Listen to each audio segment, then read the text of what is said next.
ನಮಸ್ಕಾರ ರೀಪಾ ಎಲ್ಲರಿಗೂ. ಇವತ್ತಿನ ಈ ವಿಡಿಯೋದಾಗ ಚಿಕನ್ ಬಿರಿಯಾನಿನ ಹೆಂಗೆ ಮಾಡೋದು ಅಂತ ಹೇಳ್ಕೊಡ್ಲಾಗತ್ತೀನಿ. ಅದನ್ನು ಹೆಂಗೆ ಮಾಡೋದು, ಅದಕ್ಕೆ ಏನೆಲ್ಲ ಬೇಕಾಗ್ತವ ನೋಡ್ಕೊಂಬರಮ್ಮ ಬರ್ರಿ. ಮೊದಲಿಗೆ ನಾ ಇಲ್ಲಿ ಅರ್ಧ ಕೆಜಿ ಚಿಕನ್ನ ತೊಗೊಂಡಿನಿ. ಚಿಕನ್ನ ಕ್ಲೀನಾಗಿ ತೊಳೆದು ಇಟ್ಕೊಂಡೀನಿ. ಹಾಗೆ ಇಲ್ಲಿ 2 ಲೋಟ ಬಾಸುಮತಿ ಅಕ್ಕಿನ ತೊಗೊಂಡಿನಿ. ಅಕ್ಕಿನ ಕ್ಲೀನಾಗಿ ತೊಳೆದು ಅರ್ಧ ಗಂಟೆ ನೀರಲ್ಲಿ ನೆನೆಸಿಟ್ಕೊಂಡಿನಿ. ಅಕ್ಕಿಯನ್ನು ಈ ಲೋಟದಿಂದ 2 ಲೋಟ ತೊಗೊಂಡಿನಿ ನಾನು.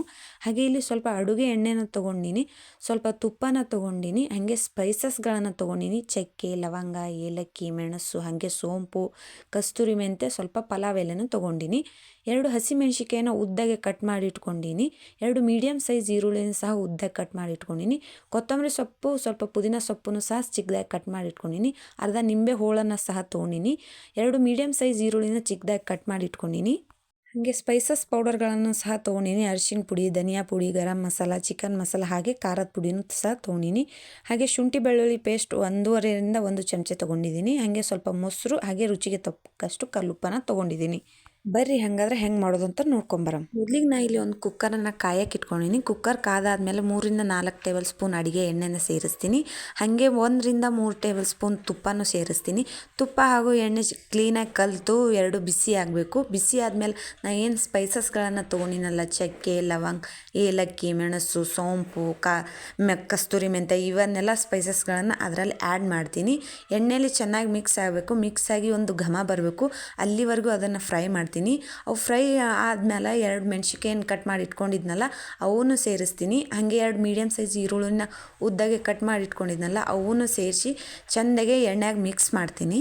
ಈರುಳ್ಳಿ ಗೋಲ್ಡನ್ ಬ್ರೌನ್ ಕಲರ್ ಬರಬೇಕು, ಅಲ್ಲಿವರೆಗೂ ಫ್ರೈ ಮಾಡಬೇಕು. ಈರುಳ್ಳಿ ಫ್ರೈ ಮಾಡಬೇಕಾದ್ರೆ ಗ್ಯಾಸ್ ಫ್ಲೇಮ್ನ ಮೀಡಿಯಮ್ ಫ್ಲೇಮ್ನಲ್ಲೇ ಇಡಬೇಕು. ಏನಾದರೂ ಹೈ ಫ್ಲೇಮ್ನಲ್ಲಿ ಇಟ್ಟರೆ ಸೀದು ಹೋಗ್ತದೆ. ಅದ್ರ ಸಲುವಾಗಿ ಮೀಡಿಯಮ್ ಫ್ಲೇಮ್ನಲ್ಲೇ ಗ್ಯಾಸನ್ನು ಇಟ್ಟು ನಾವು ಈರುಳ್ಳಿನ ಫ್ರೈ ಮಾಡ್ಕೋಬೇಕು. ಈರುಳ್ಳಿನ ತುಂಬ ತಾಳ್ಮೆಯಿಂದ ಫ್ರೈ ಮಾಡ್ಕೋಬೇಕಾಗ್ತದೆ. ನಾವೇನಾದರೂ ಹಸಿಯಾಗಿ ಈರುಳ್ಳಿನ ಫ್ರೈ ಮಾಡ್ಕೊಂಡ್ರೆ ಬಿರಿಯಾನಿ ಅಷ್ಟೊಂದು ಟೇಸ್ಟಾಗಿ ಬರೋದಿಲ್ಲ. ಬಿರಿಯಾನಿ ಟೇಸ್ಟಾಗಿ ಬರಬೇಕಾದ್ರೆ ಗೋಲ್ಡನ್ ಬ್ರೌನ್ ಕಲರ್ವರೆಗೂ ಈರುಳ್ಳಿನ ಫ್ರೈ ಮಾಡ್ಕೋಬೇಕು. ಈಗ ಆಲ್ಮೋಸ್ಟ್ ಈರುಳ್ಳಿ ಎಲ್ಲ ಗೋಲ್ಡನ್ ಬ್ರೌನ್ ಕಲರ್ ಬಂದದ. ಹಾಗಾಗಿ ನಾ ಈಗ 1.5 ಟೇಬಲ್ ಸ್ಪೂನ್ ಏನು ಜಿಂಜರ್ ಗಾರ್ಲಿಕ್ ಪೇಸ್ಟ್, ಶುಂಠಿ ಬೆಳ್ಳುಳ್ಳಿ ಪೇಸ್ಟನ್ನು ತೊಗೊಂಡಿದ್ನಲ್ಲ ಅದನ್ನು ಅದರೊಳಗೆ ಆ್ಯಡ್ ಮಾಡ್ತೀನಿ. ಆ್ಯಡ್ ಮಾಡಿದ್ದಾದ್ಮೇಲೆ ಶುಂಠಿ ಬೆಳ್ಳುಳ್ಳಿ ಪೇಸ್ಟ್ನಾಗಿರೋ ಎಲ್ಲ ಹಸಿ ವಾಸನೆನೂ ಹೋಗಬೇಕು. ಅಲ್ಲಿವರೆಗೂ ಚೆಂದಾಗೆ ನಾವು ಶುಂಠಿ ಬೆಳ್ಳುಳ್ಳಿ ಪೇಸ್ಟ್ನ ಫ್ರೈ ಮಾಡಬೇಕಾಗ್ತದೆ. ಅದನ್ನು ಫ್ರೈ ಮಾಡಿದಾದ್ಮೇಲೆ ಸಣ್ಣದಾಗಿ ಕಟ್ ಮಾಡಿ ಇಟ್ಕೊಂಡಿರ್ತ ಪುದೀನ ಸೊಪ್ಪನ್ನು ಅದ್ರೊಳಗೆ ಸೇರಿಸ್ತೀನಿ. ಸೇರಿಸಿ ಅದನ್ನು ಸಹ ಎಣ್ಣೆಯಲ್ಲಿ ಫ್ರೈ ಮಾಡ್ತೀನಿ.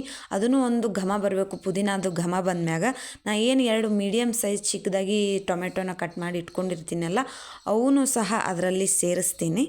ಸೇರಿಸಿದ್ದಾದ್ಮೇಲೆ ಟೊಮೆಟೊ ಎಲ್ಲ ಪೂರ್ತಿ ಎಣ್ಣೆಯಲ್ಲಿ ಮೆತ್ತಗಾಗಬೇಕು, ಅಲ್ಲಿವರೆಗೂ ಅದನ್ನು ಫ್ರೈ ಮಾಡಬೇಕಾಗ್ತದೆ. ಟೊಮೆಟೊ ಏನಾದರೂ ಫ್ರೈ ಮಾಡುವಾಗ ಅದು ಬೇಗ ಮೆತ್ತಗಾಗಲಿ ಅಂಥೇಳಿ ಉಪ್ಪನ್ನಾಗಲಿ ಚೂರು ನೀರನ್ನಾಗಲಿ ಯಾವುದೇ ಕಾರಣಕ್ಕೂ ಸೇರ್ಸಕ್ಕೆ ಹೋಗಬಾರ್ದು. ಅದು ಎಣ್ಣೆಯಲ್ಲೇ ತಾನಾಗಿ ಫ್ರೈ ಆಗಬೇಕು. ತಾನಾಗಿ ಫ್ರೈ ಆಗಿ ಮೆತ್ತಗಾಗಬೇಕು. ಅಲ್ಲಿವರೆಗೂ ನಾವು ಚೆನ್ನಾಗಿ ಸೌಟ್ನಿಂದ ಕಲಿಸ್ತಿರ್ಬೇಕು.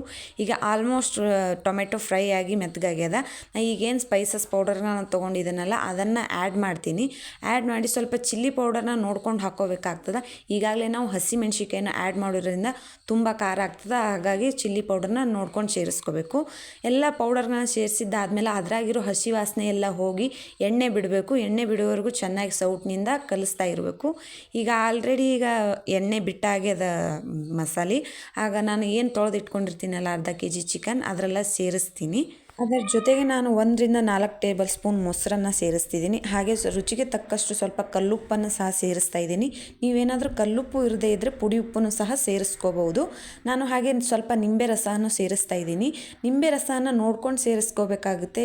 ನಾವು ಈಗಾಗಲೇ ಟೊಮೆಟೊ ಮತ್ತು ಮೊಸರನ್ನು ಹಾಕಿರೋದ್ರಿಂದ ಹುಳಿ ಜಾಸ್ತಿ ಆಗೋ ಸಲುವಾಗಿ ನಿಂಬೆ ರಸನ ಸ್ವಲ್ಪ ಕಡಿಮೆ ಪ್ರಮಾಣದಲ್ಲಿ ಸೇರಿಸ್ಕೋಬೇಕಾಗುತ್ತೆ.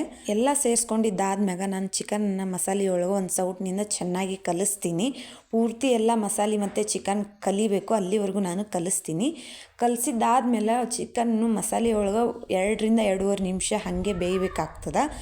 ಎಲ್ಲ ಮಸಾಲೆ ಎಲ್ಲ ಚಿಕನ್ ಒಳಗೆ ಸೇರ್ಕೊಂಡ್ಮ್ಯಾಗ ನಾನು ಯಾವ ಲೋಟದಿಂದ ಬಾಸುಮತಿ ಅಕ್ಕಿನ ತೊಗೊಂಡಿರ್ತೀನಲ್ಲ ಅದೇ ಲೋಟದಿಂದ 3 ಲೋಟ ನೀರನ್ನು ಸೇರಿಸ್ತೀನಿ. ನಾವು ಸಾಮಾನ್ಯವಾಗಿ 1 ಲೋಟ ಅಕ್ಕಿಗೆ 2 ಲೋಟ ನೀರನ್ನು ಸೇರಿಸ್ತೀವಿ. ಆದರೆ ಇಲ್ಲಿ ನಾವು ಬಿರಿಯಾನಿಗಾಗಿ ಅರ್ಧ ಗಂಟೆ ಮುಂಚೆನೇ ಅಕ್ಕಿಯನ್ನು ನೆನೆಸಿಟ್ಕೊಂಡಿರೋ ಕಾರಣ 1 ಲೋಟನ ಸ್ಕಿಪ್ ಮಾಡಿ ಬರೀ 3 ಲೋಟ ನೀರನ್ನು ಸೇರಿಸ್ತಾ ಇದ್ದೀನಿ. ನೀರನ್ನು ಹಾಕಿದ್ಮೇಲೆ ನೀರು ಕುದಿ ಬರಬೇಕು. ನೀರು ಕಾಯ್ದು ಕುದಿ ಬರಬೇಕು, ಅಲ್ಲಿವರೆಗೂ ಅದನ್ನು ಕುದಿಸ್ಬೇಕು. ಈಗ ನೀರು ಕಾಯ್ದು ಕುದಿ ಬಂದದ, ಅದಕ್ಕೆ ನಾನು ಏನು ನೆನೆಸಿಟ್ಕೊಂಡಿರ್ತಿಲ್ಲ ಬಾಸ್ಮತಿ ಅಕ್ಕಿ, ಅದನ್ನು ನೀರು ತೆಗೆದು ಬಾಸ್ಮತಿ ಅಕ್ಕಿನ ಮಾತ್ರ ಸೇರಿಸ್ತೀನಿ. ಅಕ್ಕಿಯನ್ನು ಸೇರಿಸಿದ್ದಾದಮೇಲೆ ಒಂದು ಸೌಟ್ನಿಂದ ನಿಧಾನವಾಗಿ ನೀರಲ್ಲಿ ಕಲಿಸ್ಕೋಬೇಕು. ನಾವೇನಾದರೂ ಫಾಸ್ಟಾಗಿ ಅಥವಾ ಜೋರಾಗಿ ಕಲಿಸ್ಕೊಳಕ್ಕೆ ಹೋದ್ರೆ ಅಕ್ಕಿ ಪೂರ್ತಿ ತುಂಡಾಗಿ ಹೋಗ್ತದೆ.